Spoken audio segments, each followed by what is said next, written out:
Y es algo que he querido y he estado intentando de vivir constantemente en su presencia, porque es algo que no es algo solamente para los domingos en la iglesia o inclusive cuando estamos en nuestra casa, ¿no? Que tenemos un tiempo devocional. No se trata de eso. Quiero hablarles de, pues, de lo que ha sido mi experiencia y de otras personas que he conocido. Por ejemplo, permíteme un tantito. Hace el año pasado yo tuve la oportunidad de viajar allá a Estados Unidos, a Pensilvania, y era como una escuela de ministerio, y había personas de todas partes del mundo, en verdad, de África, de Australia, y de diferentes partes de Estados Unidos. Pero lo que a mí me impresionaba es que todos los que estábamos ahí habíamos hecho sacrificios y estábamos ahí porque estábamos apasionados por Dios. Todos los que están ahí están igual o más locos que yo, en verdad, porque era todos los días pues teníamos clases, pero antes de empezar teníamos un tiempo de alabanza, un tiempo de adoración de 40, 50 minutos, a veces una hora, a veces se extendía, a veces el grupo de alabanza no podía acabar su lista de canciones porque estaba la presencia de Dios tan intensa, tan poderosa que no podíamos más que estar de nuestras rodillas adorándole, y empezábamos a tener cantos espontáneos y al final de alguna manera todos terminábamos cantando lo mismo y no queríamos dejar ese lugar. Y todos los días era eso, y allá pude experimentar la presencia de Dios como pocas veces o como nunca he sentido aquí en la iglesia o en donde sea antes de ir a ese lugar. Y verdaderamente, o en mi opinión, yo creo que es porque Dios es atraído a los lugares y personas que están hambrientas de Él. Como, no sé, las abejas son atraídas a las flores. Y el Salmo 107:9 dice, pues Él, hablando del Señor, pues el Señor satisface al sediento y al hambriento lo llena de cosas buenas. Y honestamente, todos tenemos hambre de algo, todos tenemos hambre, pero no la dirigimos al lugar adecuado, ¿no? Algunos tienen hambre de éxito, hambre de dinero, hambre de reconocimiento, pero solamente cuando dirigimos nuestra hambre hacia Dios es cuando realmente somos saciados, cuando buscamos que Él sea el que nos llene, el que Él sea el que nos sacie. Y um, pensando en aquellos o las actividades que hacemos, ¿no? Cuando hablamos acerca de la presencia de Dios, realmente, yo creo que cuando cantamos, cuando levantamos nuestras manos, cuando oramos, no es que estemos atrayendo a Dios como si, porque muchas veces creemos, ¿no? Como que vamos a cantar para que Dios venga, pero sabemos que Dios es omnipresente, ¿no? Y es algo muy básico, muy sencillo que todos sabemos. Dios siempre está presente, Dios está tan presente aquí cuando cantamos, está tan igual de presente cuando estás haciendo del baño, a él no le importa, aunque a tu esposa sí le importe, no es como que se sale y se queda allá afuera que esperes de hacer. O sea, él está así igual de presente, y es algo que a mí me ha cambiado mi manera de ver el mundo, me ha cambiado mi manera en mi relación con Dios, en mi relación con los demás. Y creo que Dios nos está llamando como iglesia, como hijos de Dios, a caminar en su presencia, a no ser solamente cristianos domingueros que vienen a la iglesia una vez a la semana y el resto de la semana nos olvidamos, no lo tenemos en cuenta. Y hace tiempo Dios me trajo convicción porque así era como yo vivía. Venía los domingos o tal vez tenía un tiempo pequeño devocional en la mañana y ya me iba a la escuela o hacía cualquier otra actividad y vivía ajeno de Dios. No lo tomaba en cuenta en mis decisiones, no pensaba en Él, hasta que pues vino convicción a mi vida de eso y decían, no quiero solamente, o sea, quiero realmente entregarte toda mi vida y tener amistad, no una religión, porque está bien que oremos, está bien que que cantemos y todo eso, pero se vuelven actos religiosos, se vuelven rutinas religiosas sin efecto alguno. Pero cuando realmente queremos conocer a Dios, queremos habitar en su presencia, cambian radicalmente nuestra manera de vivir, cambia radicalmente nuestra manera de pensar. Y me propuse a estar en constante comunión con Dios. Y hace poco descubrí de un hombre llamado Nicolás Herman, que vivió en el siglo XVII, y ese era un hombre que era conocido por caminar en la presencia de Dios. Él fue un monje del siglo XVII, que a los 18 años él tuvo un encuentro con Dios y dice que él quiso rendirle toda su vida, todos los deleites y placeres que el mundo le ofrecía, con tal de agradarle, pero dice que no fue nada de lo que esperaba, porque Dios llenó y superó todas las expectativas que él tenía. Y él tenía algo, hablaba de un término que le llamaba practicar la presencia de Dios. Y decía que él estaba en constante comunión desde que se despertaba, no solamente en el tiempo de devocionales, ¿no? Como les llamamos, que tenemos, no sé, 15, 20, 30, una hora de estar orando ahí con Dios y ya nos vamos, sino que decía que no había diferencia entre sus tiempos de oración personal o solo a cuando estaba viviendo en sus quehaceres seculares. Y nosotros normalmente separamos, ¿no?, nuestra vida espiritual o religiosa de nuestra vida social. Y nosotros tenemos que cambiar eso, o sea, saber que todo lo que hacemos es espiritual, todo lo que hacemos desde barrer hasta alzar la cama, hacer la tarea, todo se vuelve espiritual, porque tenemos al Espíritu Santo viviendo en nosotros. Y quiero leerles esta oración que él hacía antes de lavar los trastes, porque ese era su trabajo, lavar trastes y estar en la cocina. Y él, antes de empezar cada tarea, digamos, no espiritual, decía: mi Dios, ya que estás conmigo, debo ocuparme de cosas externas, pero concédeme la gracia de mantenerme contigo en tu presencia. Trabaja conmigo de manera que mi esfuerzo pueda ser mejor. Recibe como una ofrenda de amor mi trabajo y todos mis afectos. Y cada cosa, imagínense cómo sería si nosotros mantuviéramos esa mentalidad de estar en constante comunión con Dios, de estar en su presencia, sin importar si estás en la maquila, si estás en la casa barriendo, haciendo tarea en la escuela, lo que sea, estar consciente de que estás en su presencia.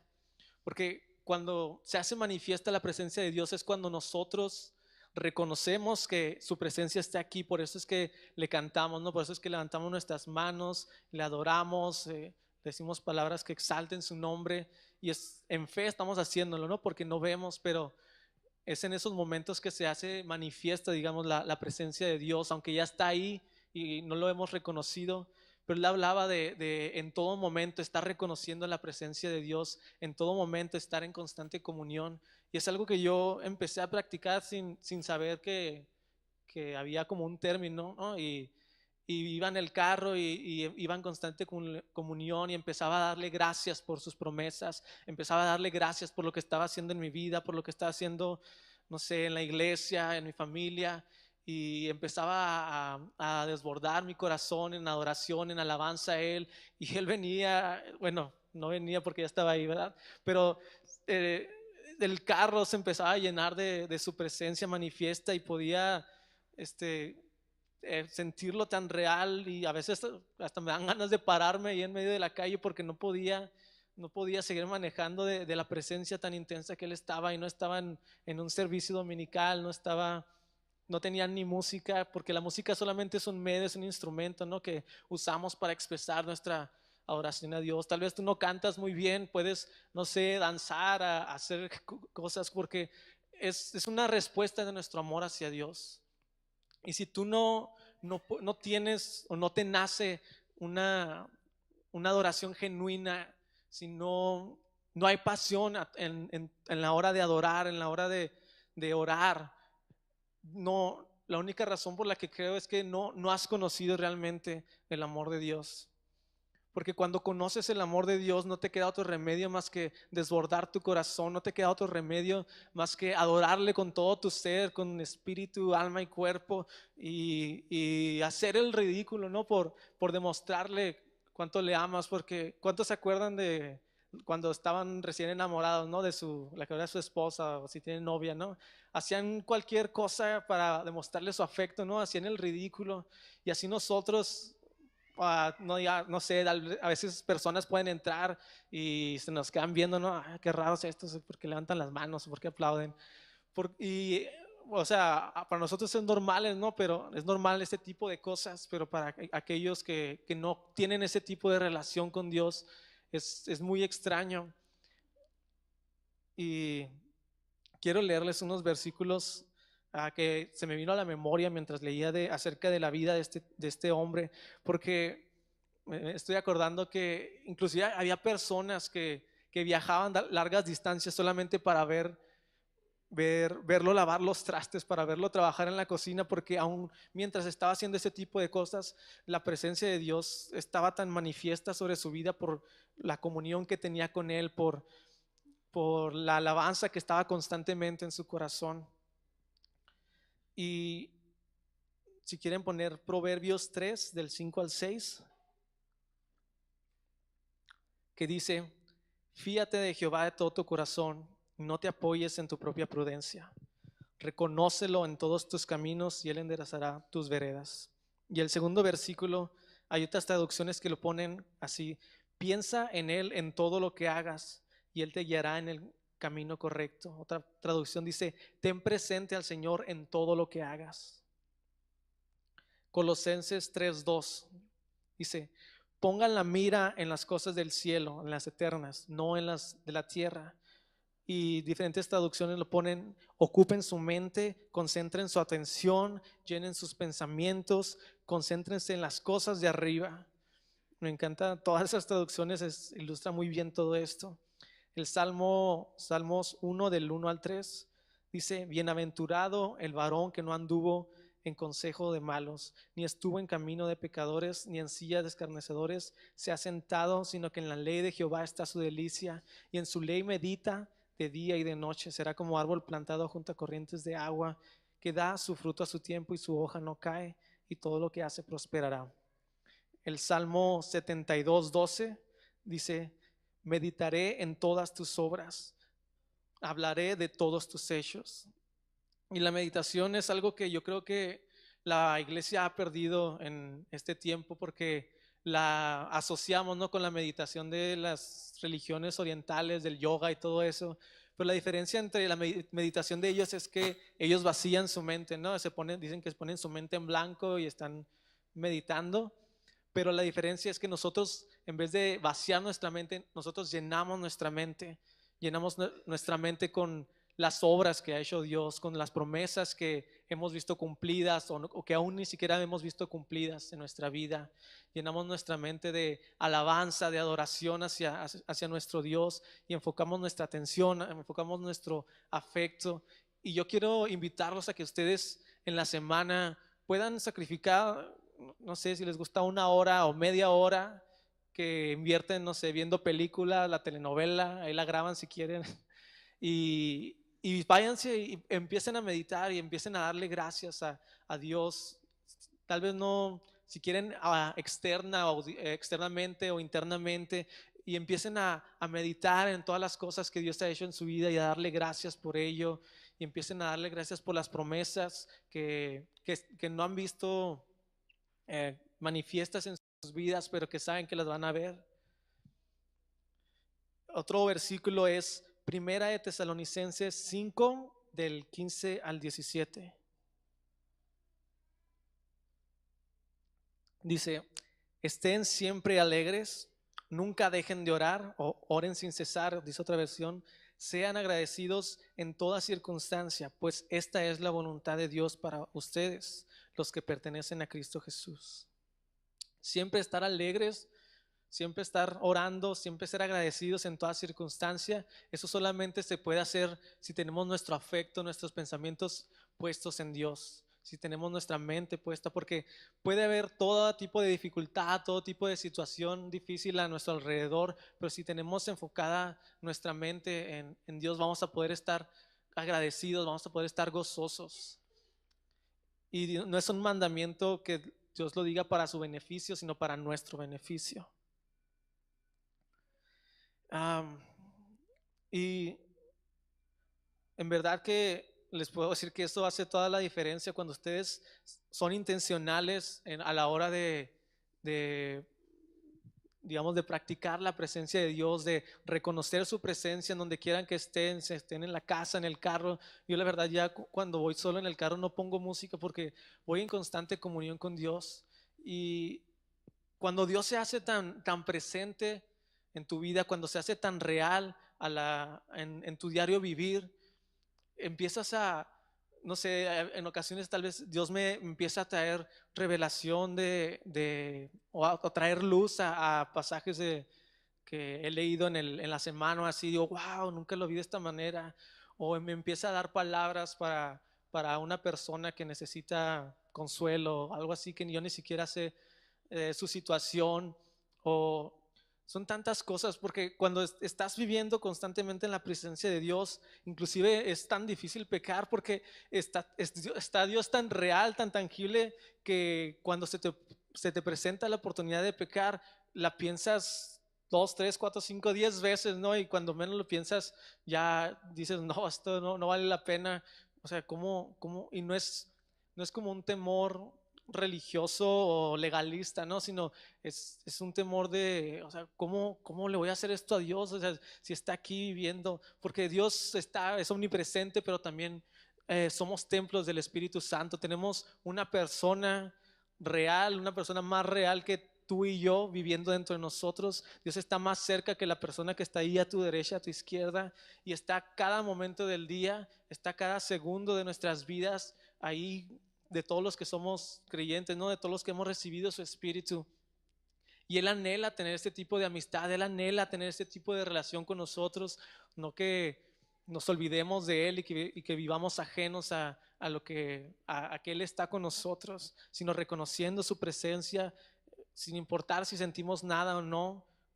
No vivimos por nuestros sentimientos, sino por fe, lo que ha dicho su palabra. Y algo que he visto es que nuestro mundo interior afecta nuestro mundo exterior. Y yo creo que la mayoría hemos estado en situaciones que, no sé, llegamos a nuestra casa o a un lugar y vemos sentimos luego que está muy tenso el ambiente, ¿no? ¿Cuántos saben a lo que me refiero? Sí, no, o sea, que llegamos o entra alguien y sin saber nada de esta persona, como que se siente, no sé, una atmósfera depresiva y esa persona pues estaba batallando con depresión. Es de la misma manera, así nosotros, lo que está en nuestro interior, lo que está sucediendo en nuestro mundo interior afecta al mundo exterior. Y lo podemos ver en la vida de Jesús. No sé si recuerden la ocasión en la que iban en una barca con sus discípulos y de repente vino una tormenta y estaban las olas y estaban los discípulos todos paniqueados y fueron con Jesús y le dijeron, ¿qué rollo? ¿No te importa que nos vamos a morir? Bueno, no dijo qué rollo, ¿verdad? Pero lo estoy parafraseando.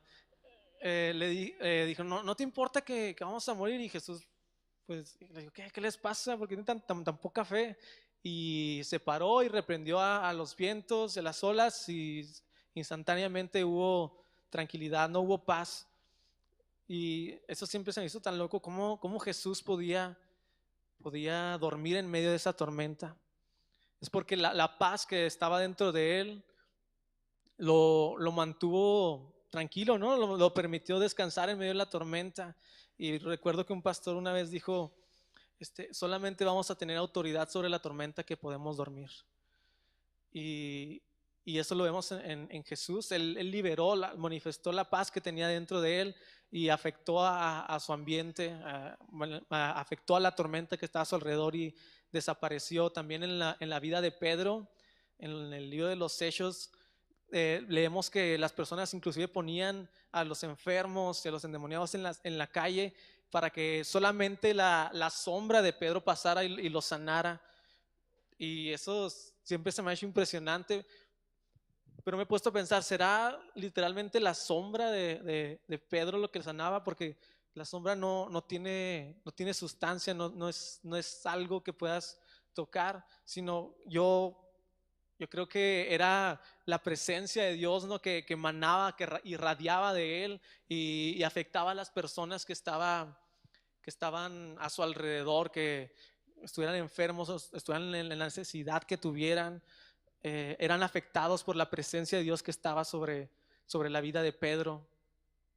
Y yo creo que muchos de ustedes o algunos lo han experimentado en algún nivel o en algún grado, de que personas vienen y les dicen, oye, pues me gusta mucho estar contigo o en tu casa, se siente muy bonito estar aquí, siento mucha paz, y es una paz que el mundo no conoce. ¿Cuántos han experimentado algo así? Amén, qué bueno.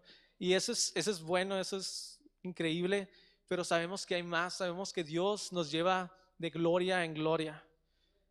Y yo creo que por mucho tiempo hemos estado viviendo en el mismo nivel de gloria y hemos estado conformes y satisfechos, y no es malo estar en ese nivel, pero Dios nos quiere llevar a otro nivel de su gloria.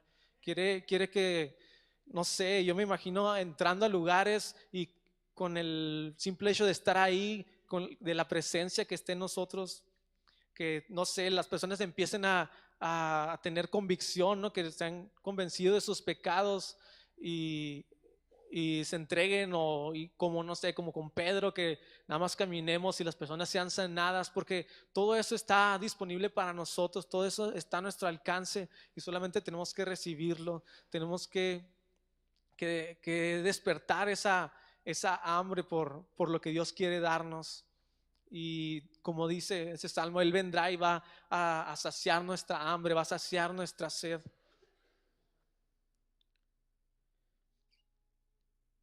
Y algunas de las cosas que yo he descubierto que nos impiden ir más profundo en la presencia y el conocimiento de Dios son tres cosas.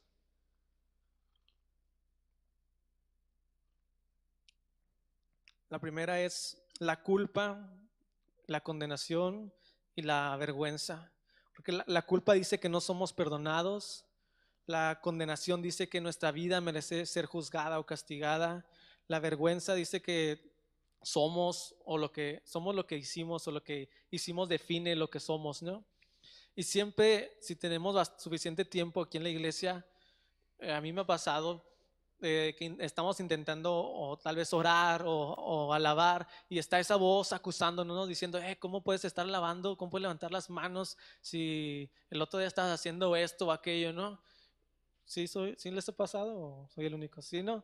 Y es la voz del diablo que está acusándonos. El diablo es conocido como el acusador de los hermanos, y él viene a acusarnos y a distraernos, y nosotros lo que tenemos que hacer es ignorar eso y estar firmes en lo que dice la palabra de Dios, ¿no?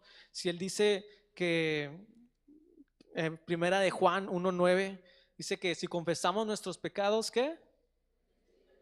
Es fiel y justo para perdonarnos. Y no dice nada más para perdonarnos, o sea, si fuera nada más para perdonarnos, eso sería increíble, pero dice para perdonarnos y limpiarnos de toda maldad.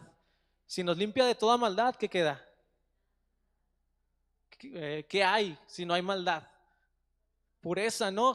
Hay pureza, hay santidad, hay justicia. Si realmente ya nos hemos arrepentido de ese tipo de cosas, de las pecados, errores que hemos cometido, ya los hemos confesado, nos hemos apartado, no hay razón por la cual tenemos que vivir condenados y con culpa, si Él ya nos ha perdonado y limpiado de toda maldad. Otra cosa que a mí me sorprende es en 2 Corintios 5:21, que dice, al que no conoció pecado, hablando de Jesús, por nosotros lo hizo pecado, para que nosotros fuésemos hechos justicia de Dios en él. No sé si tú alcanzas a comprender, dice para que nosotros fuéramos hechos justicia de Dios. Ese es un título que ninguno de nosotros nos merecemos.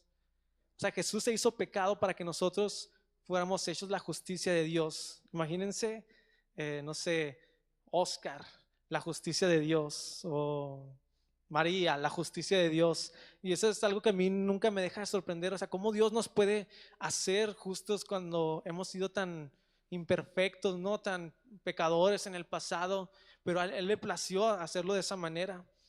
Y Hebreos 4:6 dice: acérquemonos pues confiadamente al trono de la gracia, confiadamente, sin vergüenza, sin temor, sin dudas. Podemos acercarnos confiadamente sabiendo que hay perdón, que hay gracia para cubrir nuestras fallas, nuestros errores. Y no debe haber ningún pensamiento de condenación, ningún pensamiento de culpa, de vergüenza, si eso ya ha quedado atrás y ya lo hemos presentado delante de Dios. Y yo te invito a que tú puedas desechar constantemente esos pensamientos, porque el diablo siempre va a querer acusarte, va a querer distraerte de acercarte a Dios, de buscarle, de estar en su presencia. Pero también otra cosa que veo que el diablo hace es que él nos acusa delante de Dios y nos acusa, pero también acusa a Dios delante de nosotros. Y no es que Dios tenga algo que le pueda acusar, no, pero nos hace creer que Dios es culpable y vivimos ofendidos. Y puede que, no sé, un ejemplo es que hayamos perdido un familiar cercano, alguien cercano a nosotros, y estuvimos orando y pidiéndole a Dios y no nos respondió en la forma que queríamos, y vivimos con esa ofensa en nuestro corazón, y cuando queremos acercarnos está esa cosa frenándonos de ir más profundo, porque tenemos ese rencor, aunque no está justificado, está basado en una mentira, pero está. Y todos aquellos que tengan ese tipo de ofensa en su corazón, yo los invito a que puedan soltarla y podamos vivir con cierto nivel de misterio, ¿no? Y entregarlo en las manos de Dios y decirle: ok, Dios, no sé por qué no pasó esto o por qué pasó esto. No sé, tal vez fue tu voluntad o tal vez fue el diablo que vino a matar, hurtar y destruir, pero hasta que esté en tu presencia no voy a juzgarte, voy a confiar en ti. Y les quiero poner un ejemplo de Juan el Bautista.